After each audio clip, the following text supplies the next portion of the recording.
Welcome in to Bengals Breakdown. I am your host, Stone Shields. It is Sunday night here on January 5th, and we're all a little bit upset at this point. The Bengals fall painfully short of the 2024 postseason. I had a feeling they were going to miss it by one leg, and that's exactly what happened. The Kansas City Chiefs got absolutely blown out by the Denver Broncos, humiliated on the road. It felt like they were not trying at all to win that game. We'll have a different video later on down the line talking about all the things that went wrong this season. But ultimately, Cincinnati is going to fall short of the postseason. They go 9-8 back-to-back seasons, and they are eliminated. Their season is over. Something that is official, though, is the Bengals have locked up the number 17 overall pick in the NFL draft in 2025. I believe last year they had the 18th pick, so basically similar seasons, right? Went 9-8, basically picking in the same spot, and Cincinnati will be picking at that number 17 position come draft time. We're going to be talking about some potential draft targets on today's show,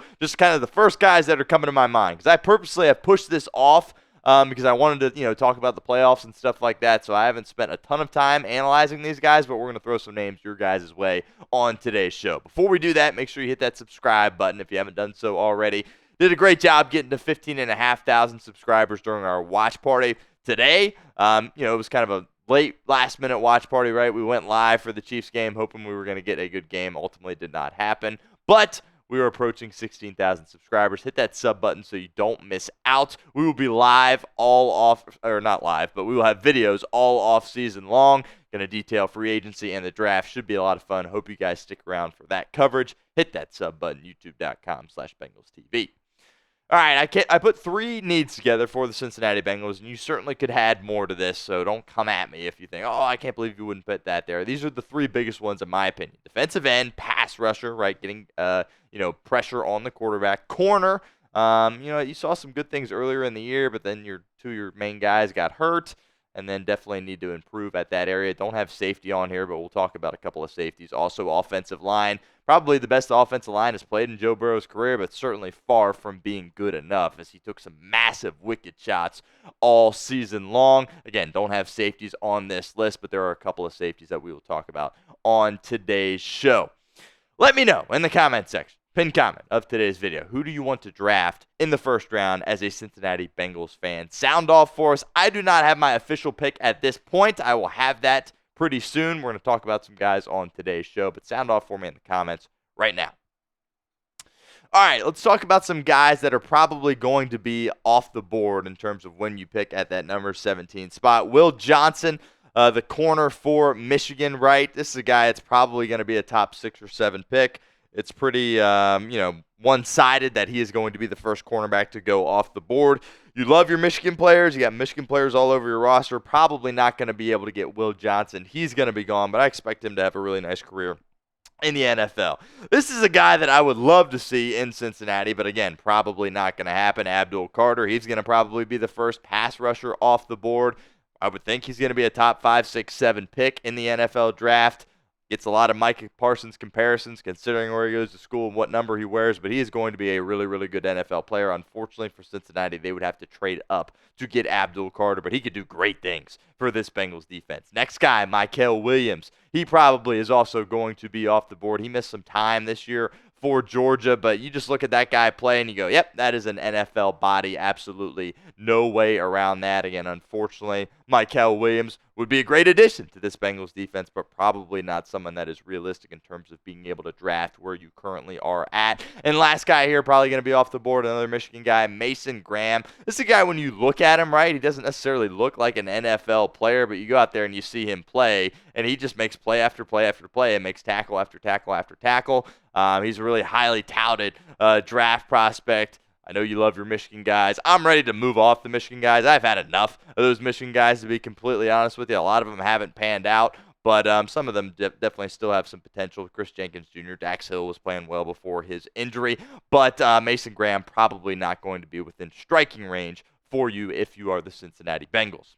We'll talk about some more realistic options here in a moment, but first, I want to give a shout out to our friends over at Fanatics. Let you guys know that Bengals sideline hats are out now. They are available now. I've got a few of these hats. They are super cool. Get you some Bengals swag this holiday season as we kind of vault our way into 2025 here. Obviously, the season's over for Cincinnati, but that doesn't mean you can't rep and you can't support your favorite team. Really encourage you guys to get over to Fanatics, check out some of those hats, and that link will be in the comment section and the description of today's video. Big shout out to our friends over at Fanatics. This guy right here, James Pierce Jr., is the most popular pick right now. If you look at, Bengals mock drafts or what have you, James Pierce Jr. is the guy people want to bring to Cincinnati. I'm a little bit hesitant because I don't think he can provide enough consistency for you. I'm looking for a guy that can be out there max number of snaps and can make maximum impact. I don't think James Pierce Jr. is that guy. And we saw in the Ohio State game, he really didn't do much against elite competition. That is a major red flag to me. But obviously, you need a lot of help in that pass rush department. Joseph Ossai came on late in the season. It'll be interesting to see if the Bengals bring back Joseph Ossai. Obviously, T. Higgins and Jamar Chase, those guys are going to get all the attention as far as what is going on this offseason. But Joseph Ossai, Bengals have a decision to make with him. I thought he for sure would be gone, but then he got really hot at the end of the year, so maybe they will look at potentially bringing him back. Regardless, Trey Hendrickson needs a running mate at that pass rush position.